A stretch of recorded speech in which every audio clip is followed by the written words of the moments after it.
All right. Can you hear me?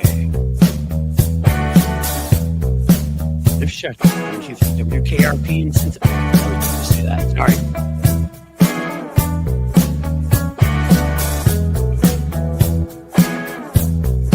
Outstanding, Jim. Except for the Yankees play here. And the games the last 2 nights are great.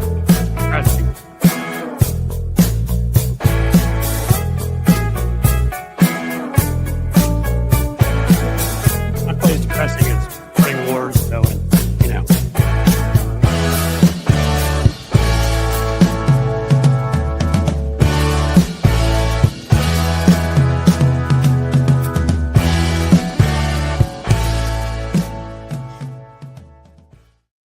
Hey, welcome back, folks. Welcome back. I am your host, Cliff Schechter. This is Cliff's Edge. You may know it, the YouTube channel at Cliffs_Edge. Please subscribe. You may be familiar with the Substack at BlueAmp, BLUEAMP.co. Please subscribe there. You know, it's about 147 degrees outside. I think most of you going through this. But I'm a Cincinnatian, coming to you, as I always say, from the Queen City, the Radio City. Grew up in New York originally. Like my friend Jim Williams, I'm a Yankees fan, so my son became one. I root for the Reds otherwise, but the last 2 nights I had to sit in ballparks in 147 degrees and watch my team lose while sweating in places that I don't even think I have places. So, hey, that was fun. And today I am actually, you know, you got to do it for the kids, guys. To sort of promote the World Cup here. I'm also a soccer fan. There is a international game, Borussia Dortmund, if any of you are familiar, versus, let's see, Ulsan, which is from South Korea. Borussia Dortmund's a very good team from Germany. I think I know who's going to win this one, but it starts at 3. We're going to get there a little bit late anyhow, but that means I'm going to be here just for about a half hour to 40 minutes. David Schuster will join us and Matt Robeson. David will probably stay a little bit after me. Matt will take it through to at least 3, maybe a little bit after that. So you got me for at least 30 minutes. So who cares about sports? Some people care about sports, Tulian. I mean, sorry. And really, the sports were more of a way of me telling you, A, it's freaking hot, and B, the reason why I had to leave early today and why I won't be here for a full hour or hour and a half. So that's really what that was about. Ice going to show up with the soccer match. They might, MJ. Hi, Lefty Gramps. Hi, MJ. Thank you, guys. Remember, folks, we do. I can't do a. Are you coming with me at the end? So anybody who wants to support our effort here, likes what we do, fighting the bad fascist iced people, do me a favor. Think about giving a super chat or super sticker, 99 cents, whatever. Nothing's too small. Definitely think about subscribing. But I want to get to something I want to talk about that you saw probably in the thumbnail that I don't think anybody's talking about right now. The Home Office is pissed, guys. Vladimir Putin, little Pooty, is pissed, and I'm going to tell you why. And I think he's shopping around for a new president. And what does that mean? I don't think he's going to do anything that would risk a nuclear war with us. But Donald Trump has failed him. You have failed me, Anakin. This would be like dumb, diaper wearing Anakin. But in all seriousness, the reason why Donald Trump is where he is because of Vladimir Putin. The reason why, and we all know this, the right can say they're Russia hoax because they think that makes it sound different than the billions of contacts between Trump and people that work for Trump and everybody around him and the policies they take and everything else that have to do with that make Vladimir Putin happy. You may remember there's one thing that Trump needed to change in the 2016 Republican platform, and he did, and that was that we would protect Ukraine. Trump to Putin, he wants to get the old empire, the old boys back together. Ukraine is part of his. So his expectation was Donald Trump would get into office. Then it didn't happen that first time, failed. Biden stopped him because Biden actually, has a scrote, if you will, unlike Trump. And Donald Trump, again, came in and Putin assumed we're good. Now Trump will take care of me. But he hasn't, because Zelensky is Churchillian and put drones in trucks and humiliated Putin. $40,000 or $47,000, I think, created $8 billion in damage. That made him look stupid. And the only reason the war is still going on is Putin sees it. People fail him, right? He can never fail, much like Trump sees it. The difference is he sees Trump as failing him. Trump was supposed to have delivered Ukraine. And Trump, as we know, every time talks about it, berated Zelensky in the Oval Office, and Zelensky made him look stupid, has tried to pull back from supporting him. And the little Russia supporters, little Putinites like Marjorie Taylor Greene and others have tried to stop Ukraine funding too. He said everything about Putin, that's a positive. He wanted Putin to the G7 to go back to being the G8, let Putin in. And they were like, no, we don't let homicidal dictators in, sorry, which maybe Trump thought they're talking about him.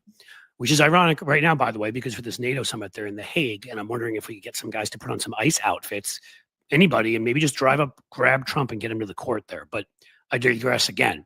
The big thing you should know that's going on is Iran is a close ally of Putin's, okay? And before we got involved and launched that attack, that pretty much was Trump, trying to show what a tough guy he was and enjoying attacking and feeling like that made him relevant and made him strong. Before all of that, you have to remember Putin came first, right? So Putin said, "Don't bomb Iran." Trump wasn't going to do anything. That's why one of the reasons he was a peace candidate, right? That was the excuse to stay out of Ukraine, to stay out of Iran, to stay out of these places. Do what Putin wants. His whole career, right, has just been basically spray tan and kissing the man-boobed horse riding guy's butt when not, doubling down on the Big Macs. But the problem is Iran is in the Kremlin club. They're buddies. We were told beforehand by Putin, don't do this. And by Putin's mini-me, you may remember there's that period of time, I think it was 2008 to 12, where Putin pretended they were still a constitutional democracy and let Medvedev take over. Well, he became prime minister. Medvedev became president, and then they didn't needed to hide it anymore, and Putin just became president for life, and Medvedev became like his mini-me. Well, Medvedev, like that dude is so expressionless. Like he looks like he's got like a Jeff Bezos' wife Botox regime going on there, and yet he got pissed when we attacked. He came out and said Trump has started a new war. Okay, that was a purposeful shot across the bow. Basically, Putin came out after that and said, are you going to pretend it didn't happen? And said that they would do everything they could to logistically support Iran, and that it was wrong, and the United States had gotten itself involved in an offensive war, and that this was because of Donald Trump. He and Medvedev, he let Medvedev do more of the talking. Essentially, it felt a lot like they were serving divorce papers to Donald Trump, which he's pretty used to by now. That's something he does know how to do. I just hope they don't send them via ballistic missile. But in all seriousness, there are others we know that are around there. Tulsi Gabbard held the line on what Russia wanted. Remember once Hillary Clinton said, I think there's somebody up on that stage during the Democratic presidential debate that's being, it's becoming a sort of Padawan to stay on that whole thing. For Russia. And in this case, of course, she was talking about Tulsi Gabbard. Tulsi said there were no weapons in Iran, and whether there were or not didn't matter. She's took Bashar al-Assad's side, Russian ally, Iranian ally, supporting Iran there, has taken their side on Ukraine. She clearly is owned by them, but Trump shut her down this time and sidelined her from all reports, right? Ignored her. In addition to that, he hit back at Medvedev. So Trump suffers narcissistic injury. Trump will hit back at anybody who attacks him, but he's usually smart enough to know that Putin owns him and Putin can destroy him. But here he seems like he's starting to feel like he's a little tougher than he is. I don't know if he, Bibi is another criminal like himself. Did Bibi promise him something?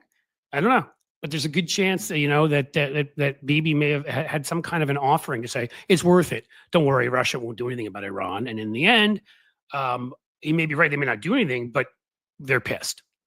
So here's Tulsi, from before. There's no evidence of Iran restarting its nuclear weapons program, which was exactly Moscow's talking points. Okay. So again, don't think about what side you're on here because they're all evil. Just think about like who the players are. And then, Trump after after that, apparently dressed down, according to numerous newspapers, and not dressed down in the way 40-something women, no, 20-something have accused him of, but he yelled at Gabbard in his office with the door open so people could hear about how she wasn't to criticize him publicly, she wasn't to question his judgment, and he has sidelined her since then. Well, now with Putin's people attacking him constantly, came out and he said, quote, Putin needs to be careful. Wow. I mean, this is the president of the United States. We were once a very powerful country. There is a secret service and stuff like that. But Putin, like, fifth floor hotel balconies and polonium tea, just saying, Trump feels like he wants to pretend. And he's even sort of, he's issued that's a threat. The New Republic saw that. They mentioned that as a veiled threat at Putin.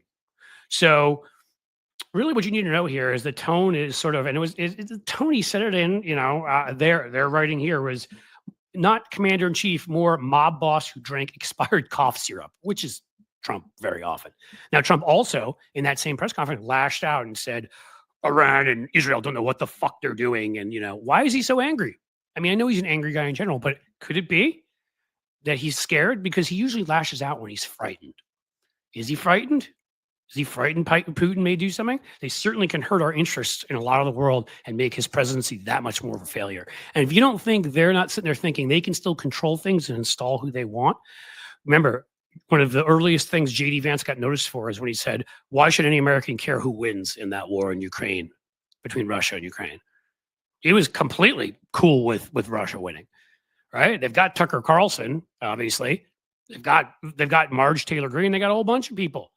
Any of them could run for president, as scary as that is. Elon Musk, right? Remember, Elon Musk broke into the Treasury Department with big balls who just left and for other work. He's 19 and clearly has a great resume and good name.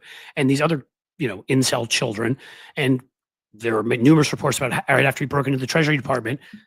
Wow, when they went in there, they got the passwords. And somehow Russian hackers within like 20 minutes had those passwords and were starting to try to break in. Elon Musk also knows his fate relies a lot upon Russia. So when you put all that together, you realize that Elon Musk going after Trump a couple of weeks ago could have been Putin inspired. Maybe he's pissed. Maybe he was hearing Donny was thinking about bombing. Now you got, I think that's more speculative. I think these other signals quite clear. Trump disobeyed his orders from the Kremlin and bombed Iran. The Kremlin is pissed and attacking him and trying to demean him, embarrass him, and make him look bad. When I say he's starting another war, that is very simply, guys, that's code in right-wing world, because it's not just he started another war. It's Trump ran on not starting any more wars. They are directly saying Trump betrayed and lied to you, to the far loony MAGA base. They're all far and loony and MAGA, but some of them are for war, some of them are against it. They're all the same crazy. So Putin shopping for a new American mouthpiece. I mean, J.D. Vance would lick that guy's boots in no time. I mean, he'd have to first break the Ohio State trophy and fuck up while ordering donuts and go to Greenland and have people slam doors in his face. But when he got around to it, eventually he'd lick his boots. And, Musk is out. These other folks are out there. I wouldn't put it past them. Again, there's nothing that I think they're going to do in a realm of, they would never try to do anything to injure Donald Trump because that would risk a nuclear war, but undermine him with their allies around the world, harm the U.S. economy further, harm our national interests or international interests further. Absolutely. And they're confident, I'm sure they're confident that they either can, elect a Manchurian candidate they prop up in the Democratic Party, although Tulsi's gone. Most seem to have gone to the Republican side who are of that ilk. But who knows? I don't, again, like Robert Kennedy couldn't go back to the Democratic Party now either. So I don't know who would be, but they could do that. Or they think that they can take Trump out and still win with another Republican because they've got that much disinformation flowing and we refuse to stop it. But that's really the lead here. Nobody's talking about it in the media because corporate media doesn't talk about anything of value. When Putin threatens Trump, he's threatening Trump. When Trump tries to sound like he's threatening Putin back, he's being like the bad toddler he was and asking him to get spanked. So, I think the tantrums are going to get louder. There are going to be more arguments. Trump will try to still maintain that he's, independent and, Vladimir Putin doesn't own me or whatever. But It'll be interesting, or he'll go in the other direction, become like suck up to Putin in a number of ways and go over the top. That will be a sign you should be looking for if he feels like he's in his bad graces and has to do something to get back in his good graces. And that is all I have to say today about our fucked up international situation and the various players in it, all of whom are people that should be put inside of that. What was it called? The Phantom Zone. Glass prism from Superman 2 and just shot out to space together. Just get them all. The Saudi, leaders, Bibi, Trump, Putin, Medvedev. World will be a better place. And now I bring the more serious, intelligent, Emmy-winning, just so much better than me. No, Cliff, I gotta say, I love that you're picking up on the tensions between Putin and Trump. And there was a little bit of reporting. Remember, it was a couple of weeks ago when Ukraine carried off that spectacular drone attack that destroyed like a third of the Russian Air Force. That was in the beginning of what I said, by the way, just so you know. Oh, great. So I mean, clearly the Russians were infuriated with such an intelligence lapse, and their spies, their eyes and ears in the United States, didn't give them any heads up, or maybe because the Trump administration didn't know, because Zelensky's smart enough not to share this kind of stuff. But clearly there's been a falling out for a whole host of reasons, and it's fascinating to see. And I think your point about Donald Trump, the only thing I would add to it is not only is, when Donald Trump's scared, he sort of lashes out. I also wonder, and this, if Putin may be paying a price because of Donald Trump's own dementia, Donald Trump's senility, getting older, that older it could be that, yeah. When they, they start to sort of lose some perspective and they sort of lash out. And I was just, while you were on a short time ago, I was watching some of Donald Trump's, the global news conference that he had. And he really, he keeps losing a step. And I feel like maybe Trump is sensing things and sort of lashing out, and he's losing some perspective. That's actually an outstanding point that should have been added into what I said, because again, I think Trump is losing a step. Lefty Grams, thank you for Cliff. I'll catch you. Yeah, there we go. Thanks, Cliff. I'll catch you on Substack. Hello, David. Well, thank you, our good friend Lefty Grams, who's on Substack, who's here. Awesome. If you can hang out here, hang out for a bit. Otherwise, we'll see you there tomorrow. We have Allison Gill on. I should have told folks that. Mueller, she wrote. So that should be fun. But to get back to what the point I was making is, like it could be that they're sensing that Trump is losing it. Sort of like, why would he go against us? Mm-hmm. After Helsinki, right? After these various performances, after attacking Zelensky the way he did, in such an embarrassing and pathetic way, he and the three of them, it was actually him, it was JD Vance, and it was Marjorie Taylor Greene's boyfriend, that guy from Right Wing News. Just what a shocker. Magically, it happens to be that guy. Again, if you're not asking questions, how many of these people are owned by Russia, when all Marjorie Taylor Greene has done is repeated every one of their talking points, and a number of what do you call it? These certain think tanks that do defensive did analysis and said, she's repeating exactly what they're saying. She's one of the worst defenders of it. So maybe they're like, well, maybe this was a bad investment. And you've got Vance there, and I talked about his history of fluffing Putin, and Elon Musk has a history of it, and there's plenty of others sitting there who have a history of that. We said Tulsi, so I don't know, but they're mad. There's no doubt about that, and Trump is trying to hit back, and it should be interesting. Yeah, and Marjorie Taylor Greene's boyfriend, it's funny you should point out him. He has a striking resemblance to Medvedev. And I'm not saying that there's the body double, but you just sort of wonder if Marjorie Taylor Greene's friends in Moscow might include him, because, he was the one who was suggesting that, the U.S. strike on Iran, that maybe Russia should supply nuclear weapons to Iran. As a response. And Marjorie Taylor Greene, when she was on Steve Bannon's podcast the other day, one of the first things she said is, we are headed for nuclear war. We're headed for World War III. And it's like, wait a second, Medvedev is saying that. She's repeating it. And again, it's not to say there aren't a lot of dangers. We've talked about them. I keep saying to people, you have to separate what your beliefs are on this issue and what is real, because obviously, threats of world war go up when we do stupid things. Obviously, threat of regional war goes up when we do stupid things. That's just inevitable. But it's not the sort of gloom and doom language that you saw people like, Glenn Greenwald repeating, a year ago, 2 years ago, when if we go do anything to help Ukraine, there will be a World War III. I mean, they all of them, Jimmy Dore, like their whole crew on the far left and the far right, all repeated those exact points. And Trump was there until a short while ago. I mean, again, it does make me wonder, did Bibi buy him up? The Saudis, let's remember that the Saudis, are enemies of, are staunch enemies of Iran. And also, again, another group of evil people who treat everybody horribly, but they're Sunni and Iran's Shia, and they're enemies of theirs. Did the Saudis give him another one of those glowing orbs to put his hands on? I mean, like if you're not asking these questions, this isn't conspiracies, guys. Like we live in an age of House of Cards. I watched that show. I remember with my wife, and David, you may have watched it like a decade plus ago. Was like, okay, whatever. Yeah, the president, or was he vice president time, whatever it was, pushed a woman on the tracks in the metro in DC.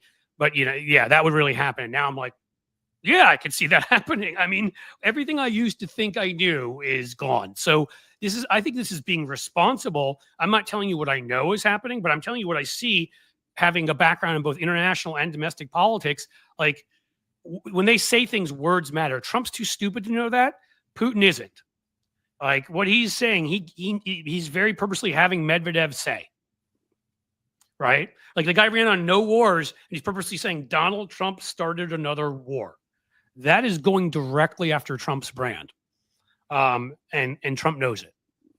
So yeah, and I think in some ways, I mean, we were praising Zelensky a moment ago. Thank goodness that the Ukrainians have put up such a fight against the Russians and essentially have something of a stalemate and have caused the Russians to lose whatever, 1 million soldiers, because I have a feeling that Russia's response to the U.S. attack on Iran, they might be even a little bit more sort of daring if Russia wasn't already bogged down and wasn't already suffering because of the war in Ukraine. If we were talking about a very strong Russia that still had its Air Force and still had, 1 million troops that are not dead. Right. I mean, I think, and that might have, made the predicament more difficult for the Trump administration as far as figuring out what the aftermath could be of an airstrike against Iran. I think you're right. They're weakened, and I think that in two ways it affects it. One we talked about. One is like it affects it in that Trump maybe feels a little more bold in doing this stuff. But another one is Putin is pissed, and you pointed out like that they got no heads up on the drones because Zelensky was smart enough not to tell Trump. But they've gotten none of the help they thought they would get. Again, Trump was put there and supported by Putin. The only thing changed in the Republican, committee platform in 2016 was their support for Ukraine. This has been obvious forever. This is what he wanted: a huge landmass with a lot of minerals and some natural resources. And he sees it as the kind of humiliation Trump sees it. His bankruptcies is the way Putin sees the Soviet Union dissolving. That he's, just another asshole white guy who thinks that he's been hurt by the world, and Putin wants to get all of that back together. And Ukraine was a major part of it, and also not part of NATO, which made it, rather convenient, and didn't have nukes. And that's a whole other category I don't want to get into, because that, of course, is a whole other implication of all of these things, is that people look and they're like, oh, look, Ukraine got attacked because they gave up their nukes but didn't get into NATO. Yeah. And North Korea, one of the 3 axis of evil countries that Bush named, is the only one that hasn't been attacked. What's different about them from Iran and Iraq? I mean, the motivation when Trump talks like this, but he's an idiot, and we'll talk about this, is to motivate Iran to get a nuclear weapon as quickly as possible, as well as every other place that thinks we may attack them. And that, and then every other place that may have them, like Ukraine, is like, we're not giving that up. Look what happened. So, I mean, like, it's bad all around. But I think Putin and Medvedev are so angry. I mean, the guy had one job. Like, you had one job. Give us Ukraine. You failed. Now you had sort of a 1.5. Let's call it 1A. Don't bomb our ally. And now we've done that. Yeah, and they're experiencing what some of the Trump voters are experiencing, and that is perhaps some buyer's remorse that Trump, and again, it may not be policy related with Trump, it may just be Donald Trump. I think because he has lost a step, because he's moving closer to dementia, I don't think Donald Trump can remember the promises that he made a couple of weeks ago or who he lied to a couple of weeks ago. And as a result, he doesn't really remember some of the campaign promises. And so, okay, yeah, I'll go ahead and, bomb Iran, even though I pledged that I would not start a new war. And so you've got a lot of MAGA Republicans who are angry at him about that. I don't think Donald Trump remembers a lot of the stuff in the campaign. And I think now Vladimir Putin, Medvedev, and the Russians are also having that same sort of experience with Trump, that Trump is unstable. He's not predictable. He's not rational for whatever reason, whether it's dementia or he's crazy or he's a lunatic. And so the Russians are seeing that as well, that he's not reliable. Right. I mean, you could come up with any old saying, double-edged sword, or, whatever you want to call it. It's that same instability that let him break down walls and say things that were so awful, racist, sexist, that attracted certain people to him that maybe wouldn't have voted for him and helped him win, which is a sick thing to even have to say, but there's some truth to that. When you saw especially some of the male voters who went his way, younger white men, Latino men, very few, it wasn't nearly as big among black men, but a little bit Asian men. I mean, it was flat out misogyny. He said things that other Republicans wouldn't have had the courage to say. So, but some of that stuff he said was because he doesn't know boundaries, because he's insane. So it's like, you got this guy who maybe was one of the few people who could have those policies that he has and win as a Republican. But then you have to live with the fact that he's still that guy, and he's going to say stupid things. He's going to say dangerous things. And sometimes eventually, you're right, the dementia is clearly getting worse, because you can watch him. He's getting very basic things wrong and forgetting very basic. And I'm not talking about like his stupidity stuff. We knew he always didn't know. Like if I'd said, write a term paper for me on the difference between Sunni and Shia, he would have been like, forever. That wouldn't have happened 20 years ago. I'm talking about other stuff, very basic stuff. He's calling people by the wrong names. We all do that once in a while. You'll say the wrong name and you realize it. No, he'll go through a whole speech and continue to call that person by somebody else's name and think that they're somebody else. Much more than that too, which maybe you can think of more examples, but well, I know that Jake Tapper is going to be writing a book 5 years from now about that. Yes, Jake Tapper's getting his book ready. He'll wait till there's a Democratic president so that there's no danger of him actually breaking any news that matters. And in between, he'll make sure his agent is getting him a lot of FaceTime. Who knows? Maybe there'll be some Listerine commercials. Maybe there'll be some erectile dysfunction ads. But he'll get himself out there, make sure he can make every amount of money off that famous name and access and all the things he really cares about. And then I guess we'll see what happens. And now we get to add Matt Robeson to the conversation too. Hello, what Matt. Up, gentlemen? Hey, hello, David. So Matt, yeah, and David, I see we have Kella Hella here with JP Mandel. Yes, that was an early one, which I enjoyed very much here in Ohio when he was trying to introduce, his, I think at the time, had he been chosen as vice president yet? I don't think he had. I think it was still because the two of them were in the race for the Senate.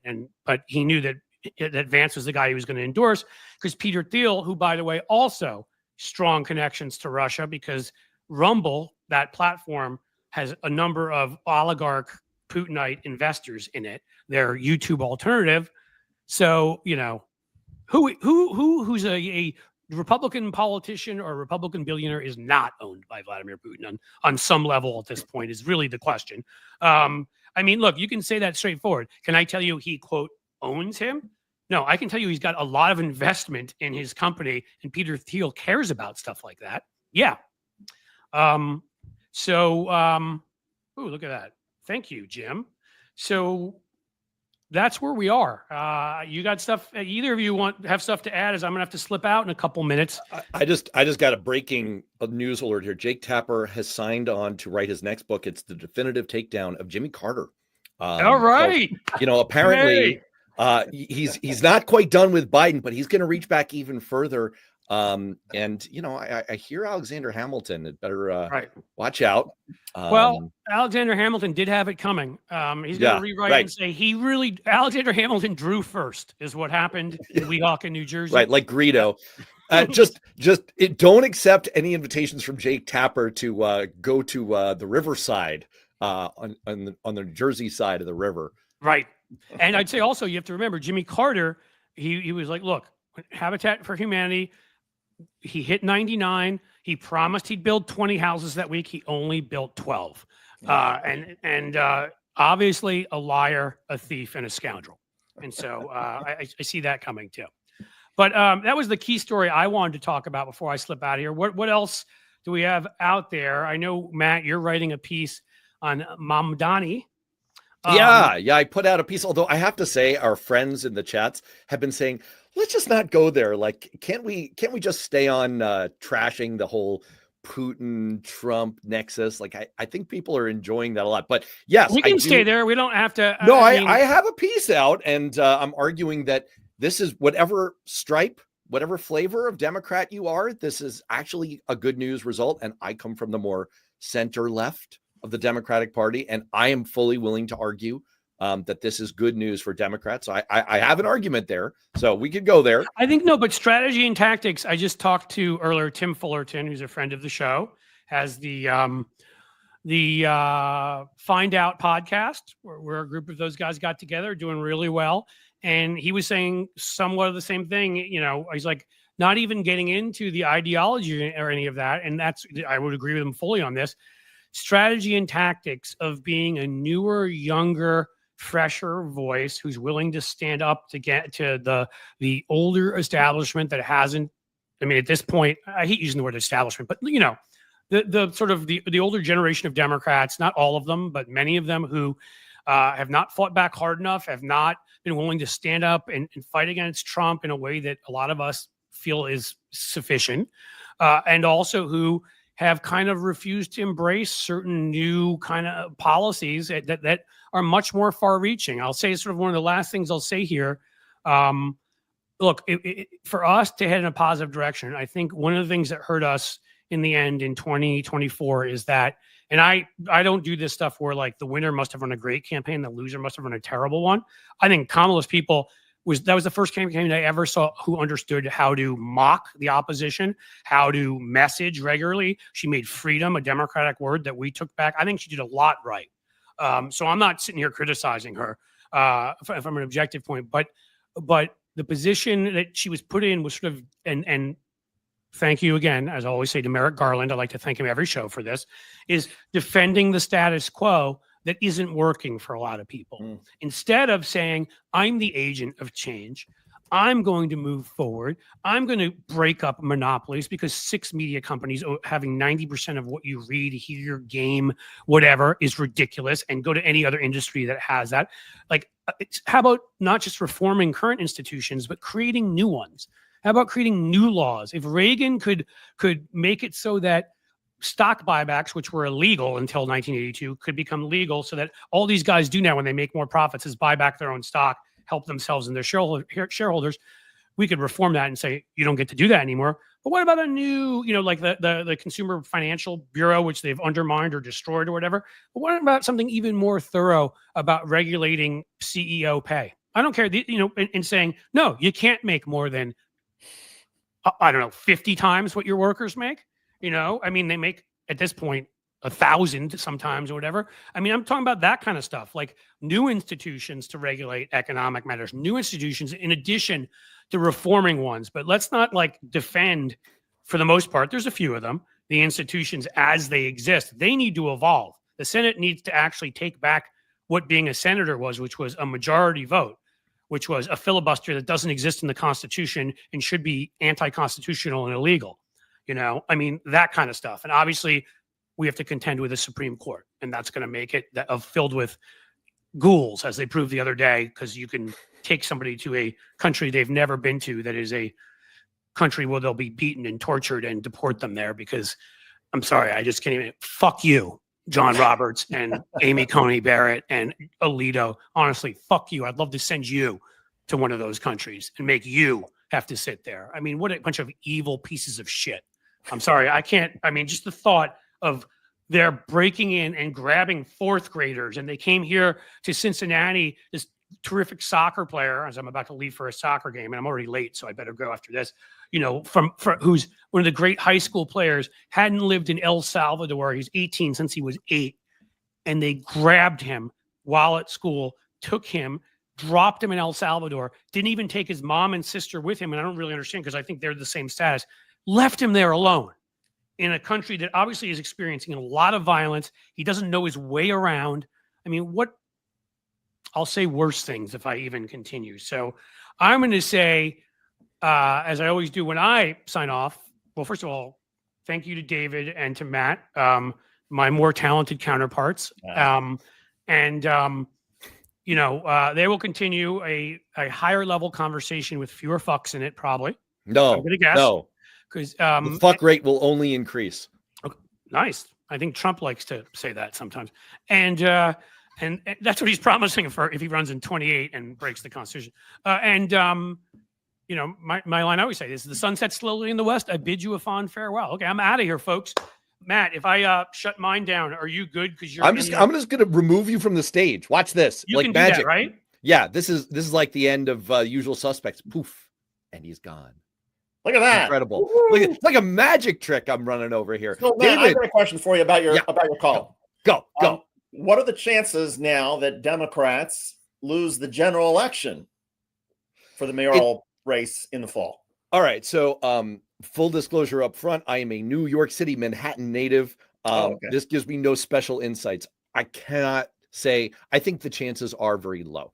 And the reason is, I think that ideology doesn't matter. And this is why I think this is a good news story. I think ideology doesn't matter. That label that we put on top of, well, you're a democratic socialist, you're a center, you're a blue dog.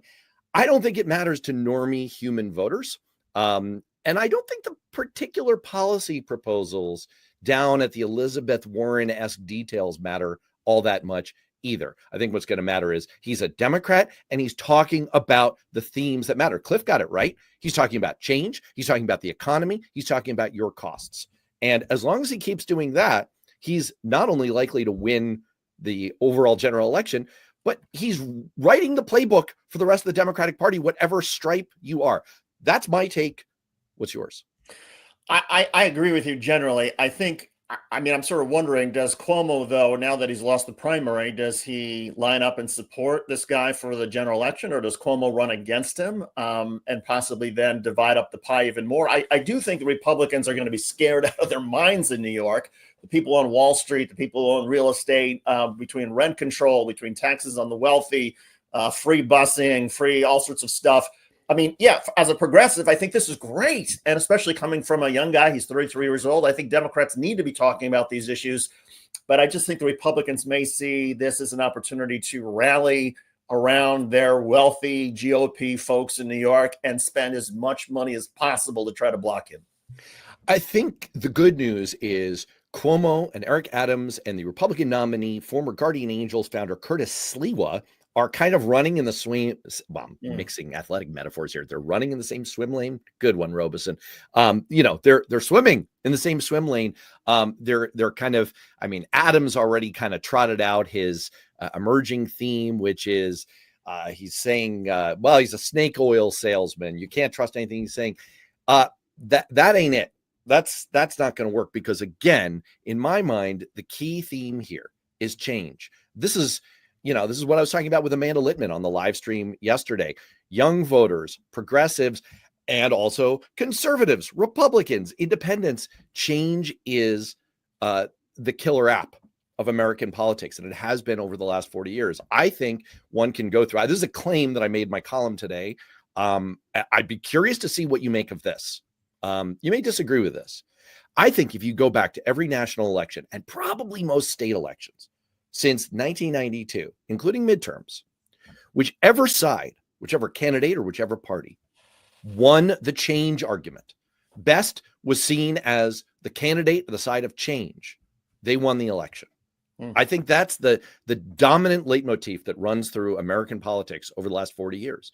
The median percentage of voters who tell Gallup that they're unhappy with the direction that the country is taking, 70%.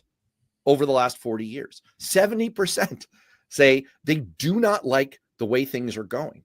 And so I think as long as this is change versus more of the same, I don't see a real threat from Cuomo or Adams or Sliwa or anyone else. I think that's a good analysis. And, the overall analysis about national elections, I do think that Donald Trump in 2016 was a reaction that a lot of people had about, oh, we don't want the Clintons again. We don't want the establishment. Here's a guy who's threatening to drain the swamp. Let's give him a chance. And then it became so chaotic between COVID and everything else that people are like, okay, no, we need to calm things down. And so Biden wins and it's sort of quiet and calm again, but then people get frustrated over prices and decide, well, Washington's dysfunctional and can't do anything about the issues we really care about. So let's have Donald Trump, shake things up again. Yes. So I do think there was something about change. I've got to run in just a couple of minutes, but I want to ask you in terms of overall, I mean, your column is, of course, about the New York mayoral primary and the results and whether it's good for Democrats, and you make a strong argument that it is. Where do you see Democrats in terms of the midterms? And we're now a year and a half out. I see us. I see us kind of following the dead fish protocol, which is we're going with the flow right now. This is very much Democrats in duck and cover mode, not seeing a lot of proactivity from our friends Chuck and Hakeem. Love them. They're sort of, look, I mean, like I said, I wouldn't count myself in the progressive wing of the party. I'm a more center left guy. The way I see people who are in the progressive wing of the party is, you are my cousins. We've gotten together at the family reunion. I'm like, man, I do not believe the life you're living. That is wacky. That is wild. But we're still in the same family, damn it. Like, we need each other. We're going to be there for each other. That's the way I feel about it. We have slight variations in our approach to things. I still think that there is an opportunity for Democrats to get more proactive and not worry so much about like, oh, is it the Bernie AOC wing that's ascendant? Is it, sort of like the old guard that's ascendant? I think we have an opportunity to get on board. Oh, wait, I said I was going to up the fuck rate. Okay. We have an opportunity to get on the fucking bandwagon here of, we're going to represent change. We're going to focus like sharks with freaking laser beams on them, on your costs, on the economy. But what does the economy mean to most people? It's their cost structure. It's healthcare, it's childcare, it's rent, it's your housing, it's your food costs. And again, like, I think what you're seeing playing out here is, like, am I particularly convinced that, the idea of a chain of city-owned grocery stores is going to work? No, I don't think that is a particularly workable policy from Donny, but at the same time, it's rowing in the right direction. And he's offering ideas, right? I mean, I think that's the biggest problem Democrats have had over the last several years is they've been just against Trump, as opposed to saying, okay, well, here's what we would do to lower prices. Here's what we would do to expand healthcare. Here's the specific actions we would take to make your lives better. And it's not enough, I think, for Democrats to be anti-Republican, anti-Trump in the midterms. To the extent that they're putting ideas out there, I think that only helps them. I got to run. Matt, great to be on with you, even for just a few minutes. Big admirer of your work. And I look forward to being on with you again sometime soon. All right. We're like two ships that crashed in the night. Be well. Take care. See you next week. Look, here's what I'm going to do here, folks, because so here's what happened. Here's the backstory here. I got a call from Cliff. It's like, oh my gosh, I've got to go to this soccer game. Okay. And he's like, could you come in and do a little creative step in, pinch hit, be me, pretend to be me, put on one of those Mission Impossible Cliff masks. So I'm like, look, I got to do me, but I will step in. Me and David can chop it up. And then he's like, well, David can't necessarily hang around that long either. Not a problem. Here's my plan, okay? Because I want to give people value for their time here as part of this live stream. I'm going to stretch this out with just a few more observations, a few more pieces here. And I want to very much invite people to avail themselves in the chats. I love putting up the chats. I wasn't doing it before because this is more of a Cliff jam today, but I'm going to start. So I'm willing to go in the direction that you guys dictate. You can take advantage of the Matt GPT option, which is you pose a question and I will give you a well-sourced, well-researched answer and occasionally hallucinate, as one does. I'm happy to pick up on the threads that you suggest, but let me just start off by mentioning a couple. And I didn't catch everything that Cliff said and that Cliff and David said. I caught most of it. So I don't think I'm going over the same territory again. One thing is that I think the sneakiest story of the day, the most under the radar story going on here is this testimony this afternoon from Emil Bove, a top Justice Department official. He is a federal appeals court nominee who is testifying in front of the Senate Judiciary Committee for a confirmation hearing for his appointment to a federal appeals court. And the reason this is controversial is that I want to pronounce his name correctly. I'm going to try. Erez Ruveni, who was fired from the DOJ in April for truthfully testifying in the Kilmar Abrego Garcia case that they knew that they were not supposed to deport. He truthfully testified to a federal judge. Remember, if you are an attorney, if you're a prosecutor working for the Department of Justice, you're an officer of the court. You have a legal obligation to tell the truth to the court. He fulfilled his legal obligation. He kept his oath and he was fired. And now he's engaged in a lawsuit against DOJ in which he is saying that there was a meeting in which Bove said that as part of this Abrego Garcia case, that the administration would defy court orders in order to conduct its, quote, aggressive deportation agenda. And he submitted those allegations in a whistleblower letter to Congress and the department's inspector general. He says that Bove, in an open meeting and with curses, I said I'd up the fuck rate here, so here you go, that Bove openly said, we're just going to fucking ignore this. We don't give a shit what the court says. And this is the guy that Trump has put up to be a judge, to be a federal judge. And so, look, I mean, we've had so many acid tests of this administration and where we are in our politics and whether the media is being an appropriate watchdog and whether people even give a shit anymore. But I'd suggest that this is one.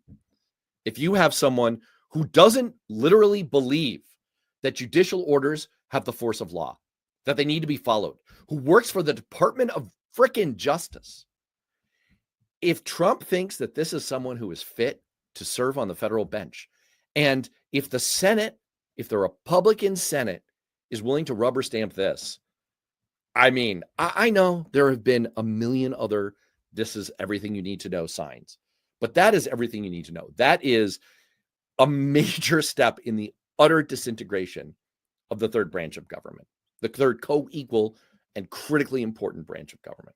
So that is a story that I urge everyone, I'm sure you are, this is a very, very smart group. I urge everyone to pay attention to.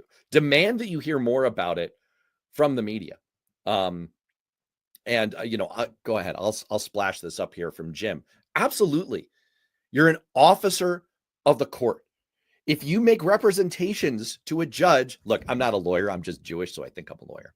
Sorry. I mean, that's the way it is. Like my daughter and I, she's 14. We're watching A Few Good Men over the last few days. She loved it, by the way. And she kept asking me questions about procedure. And I would be like, well, let me tell you what the uniform rules of procedure in a court martial are. And I'm like, okay, hold on. I'm not a lawyer. Anyway, I'm not a lawyer. But yes, lawyers are officers of the court.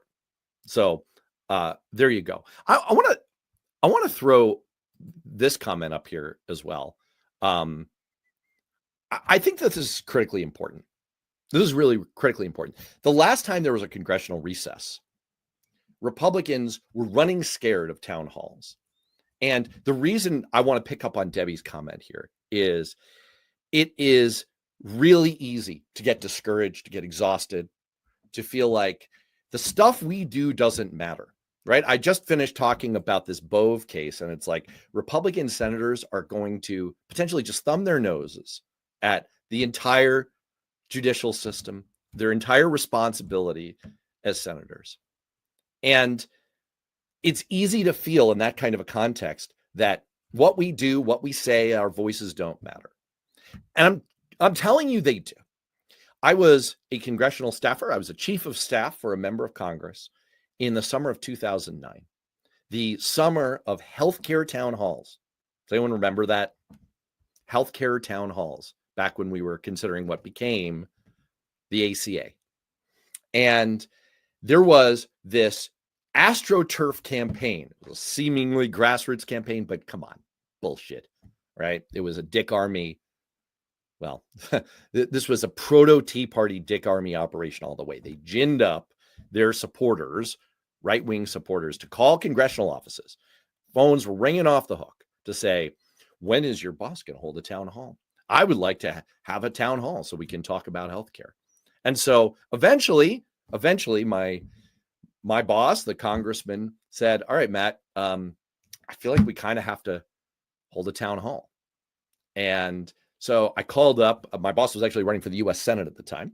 And I called up, oops, wrong comment there. I called up the Democratic Senatorial Campaign Committee. And I was like, look, this is where my boss is at. What do you think? And they said, look, we can't do it. We can't support it. If you're going to do this, we're going to have to organize. We're going to have to help you to get people there to kind of fight back, to not give the impression that this is a tidal wave of public opinion against you. You're going to have, I mean, this was like early days of YouTube. You remember George Allen and his macaca moment, right? Where the racism just came shining right through, like one of those early YouTube viral political videos. Well, that's the era we were in. And already operatives were saying, like, you know, what any value you get isn't going to be worth the viral moment that's going to get generated. And that summer subsequently proved it out. Okay. So just to bring it back to the comment, this stuff matters. Republicans are afraid of the town halls. They are deadly afraid of the town halls. They're deadly afraid of what their own constituents are saying. People, you know, look, there's new polling about this. People do not pay attention. There's quite a bit. We have new Navigator Research. They're a great polling outfit.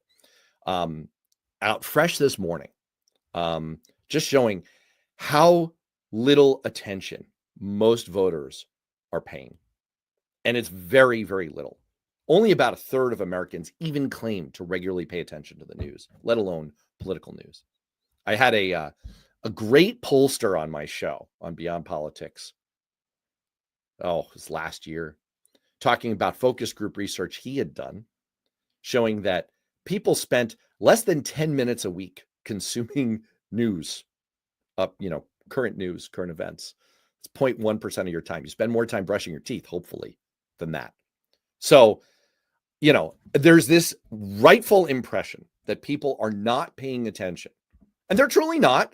I mean, a year ago, I wrote an article for Washington Monthly in which I pointed out that I ran down all the polling numbers. About half American voters had no idea that Donald Trump had been charged with felonies.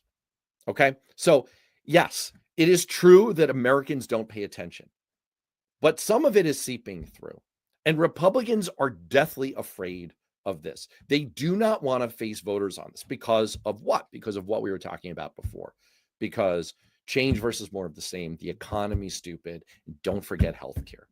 That equation is so important, and it is the playbook. It is the obvious playbook. Oh gosh, I just saw in the chats. I got to put this up. Boom. Thank you, In Tune, for a very New York centric. I had a Gristedes 3 blocks from me growing up, and yes, they were over frickin' priced, and that's part of the problem. And look, I don't think, like I said before, you know, I don't think that this Donny proposal to have city-owned grocery stores to lower food prices is going to work. I'm pretty sure economically, I could make a boring economics argument here. I'm not going to make a boring economics argument that it will not work, but it's getting caught trying, right? It's saying to voters, like, it's like Bill Bradley used to say, I'm going to try this, and then I'm going to try this, and then I'm going to try this, because I see your prices are too high, and I'm going to do everything that I can to fight back about that. All right. Let me move on. Let me do one more. I did come in on Cliff's earlier discussion about Vladimir Putin, Russia, Trump. And, look, I don't know where this is going. No one knows. It's a crystal ball thing. I just had Dan Perry, who's a mutual friend of mine and Cliff's, on the show. He is the former lead AP editor for the Middle East. He's based in Tel Aviv. He joined me on a live stream from a bomb shelter, to kind of talk about all this. He's been writing about this a lot. And so, look, he doesn't know where this is going. No one knows where this is going. But I do want to point out that I think where we are on this, I'm not sure that I see it quite the same way as Cliff does. I'm not sure that Trump is a knowing asset of Putin, that he's knowingly in his pocket. I don't think it's the image of like, hey, Donald, you will do this, you will do that. You like my phone case, by the way? It's not as simple as that. I think it is much more a matter of Putin was always in this because he thought that Trump was an asset, an unknowing asset. He was essentially a chaos muppet. He introduced him. I have a friend who's a Republican pollster who was, and he's an anti-Trump guy, who was telling me repeatedly during Trump's first term that the thing to watch out for with Trump is that everything he does is polarizing. It's not that it's necessarily popular. It's that it's polarizing. That's his lifeblood politically. Yes, MJ, 100%. He is a useful idiot. Everything Trump does is polarizing. That's why I just wrote this Newsweek article that Cliff very kindly cross-posted on Blue Amp, saying America has never been more vulnerable to terrorism. Why?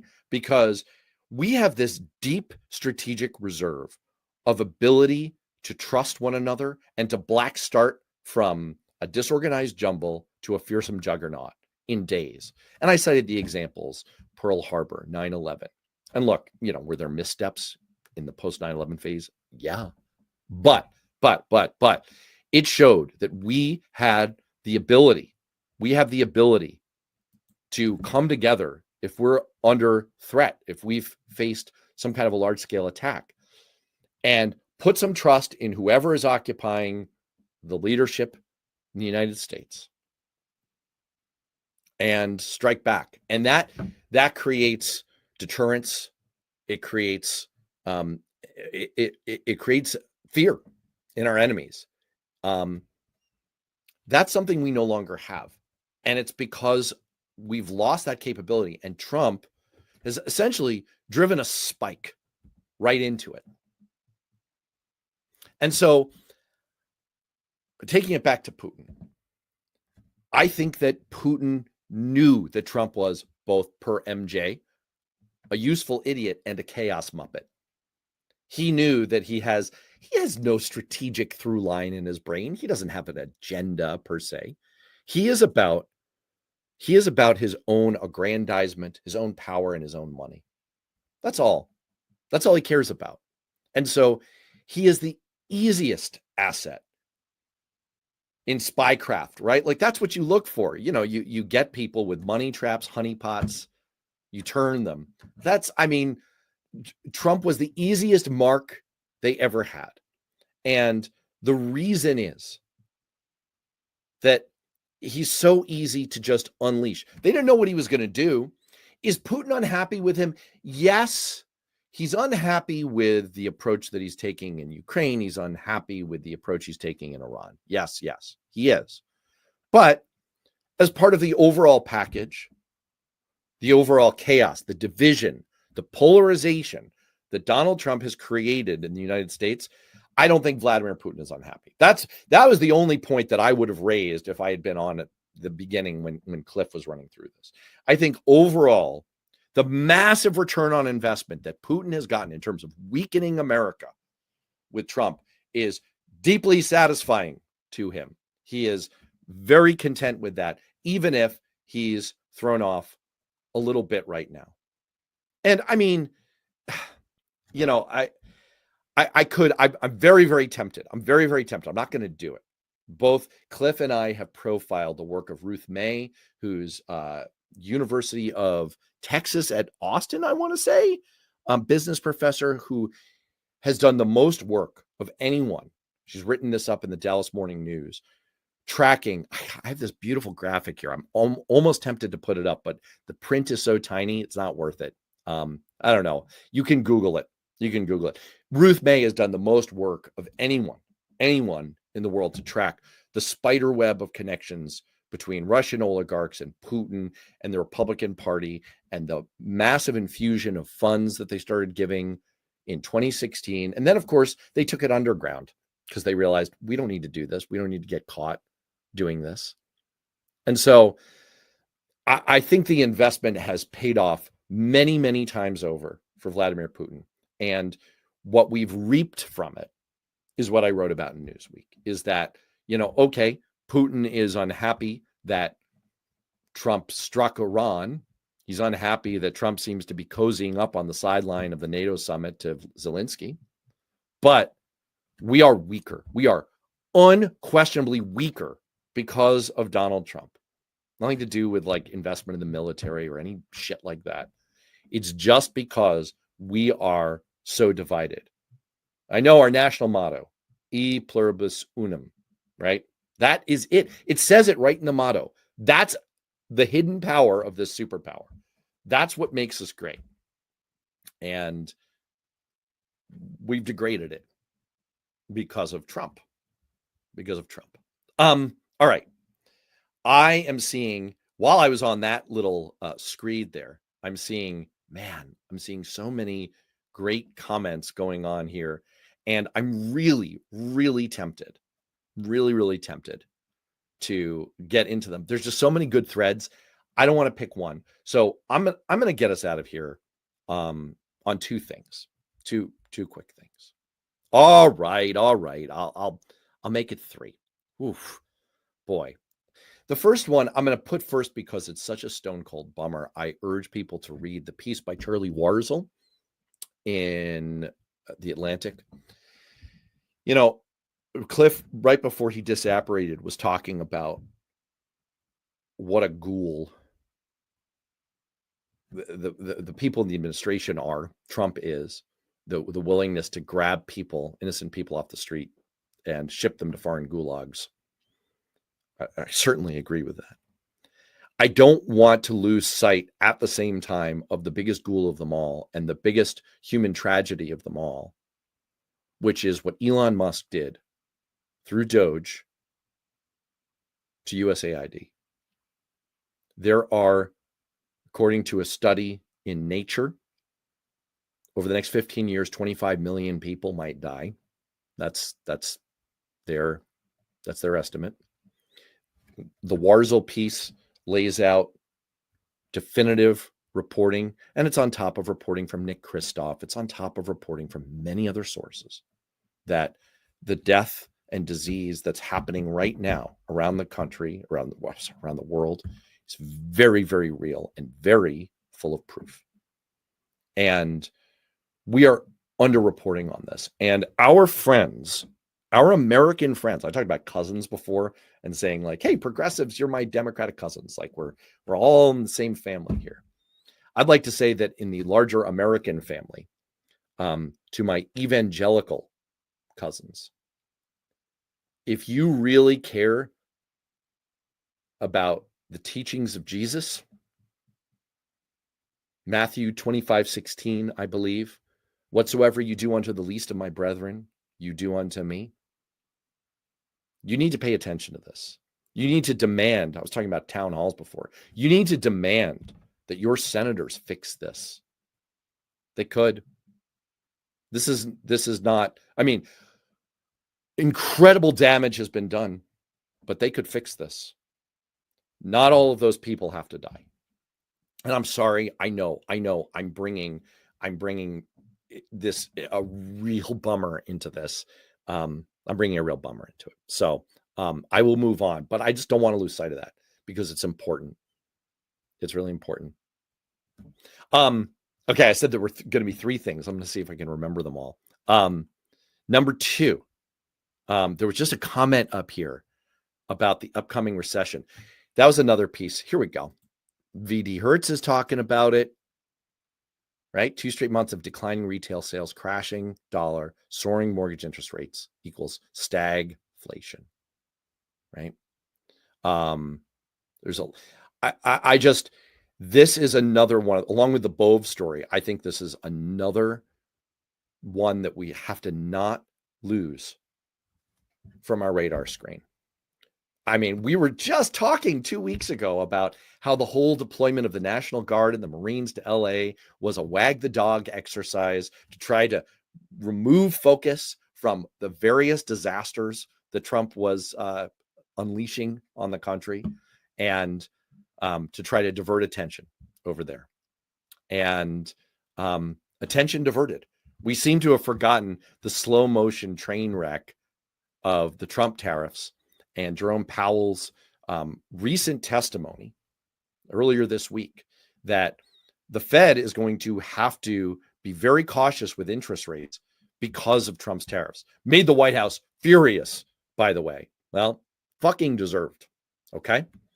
And this is, again, per my earlier point about the old James Carville haiku, change versus more of the same. The economy, stupid. And don't forget healthcare. I mean, if we can keep the focus there, right? Change. We are going to focus on the economy. And I mean, this is the number one issue where Democrats have an advantage. Healthcare. It's the playbook is, we don't need to spend $20 million on a listening tour of young men. Okay. I know young men. They're like humans. They like MMA and shit. Like, okay, whatever. Talk about those three things, and I promise you, you will get young men, and you will get everyone else too. All right, that was my number two. I wanted to make sure to pick up on that one. Great point. Great point.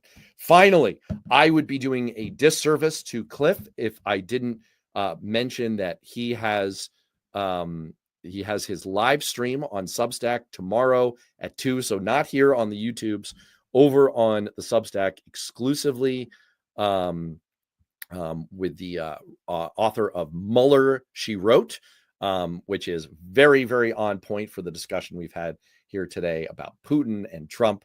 And so I urge people to pop over there. So I will close out here with a big thank you to Sheldon Hughes for gifting a Cliff's Edge membership, to Lefty Gramps for giving a donation in the course of this.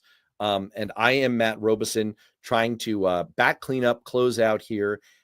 So if you have not subscribed to my Substack yet, a pretty please from me, worthknowing.substack.com. That's worthknowing.substack.com. I hope people will check that out. Really appreciate the support. I had a really cool thing happen I've only had the Substack going for about 2.5 months, and I've just been putting up content. I've just been trying to give people value, put some interesting stuff up there. Oh, thank you, Jim. This is the Substack Live if you want to catch Cliff tomorrow. But I've just been trying to put content up, give people valuable stuff that's worth knowing. But finally, at the end of last week, I started reaching out and asking people, okay, I would love it if you'd become paid subscribers. That's how Substack works. They want people to have paid subscribers. So I started making the ask, and it was great. People really responded. It was tremendous. And I landed at number 47 on the Substack fastest rising charts for accounts, which was cool. Cliff was at number 37. And then we briefly flip-flopped, and I was at 42 and he was 43. I was looking for 47 jokes to make about me versus Trump. But anyway, so that is where you can find me. And if you are among the people who has joined as a paid subscriber, extra super special thank you. But free subscribers are great too. That helps me as well. And so thank you for all of that. I feel like I have if you agree, let Cliff know. I feel like I've done my very best to try to give you your full value for the full hour that you set aside to join Cliff and David. So I will be back on this YouTube channel on Tuesday with my live stream. And you can always catch me on Substack. And I hope people will catch Cliff tomorrow on his Substack live stream. And thanks very much to everyone for being on here, for being with me, for all the chats, all the comments, for being together. It's great. It's, I was saying to Chipmunk Milk earlier, this is the most fun I'm legally allowed to have. And I really makes me feel better. It really does make me feel more energized about where we're at. So I hope it does the same for all of you. Keep it up. Keep at it. I will see you all again very, very soon.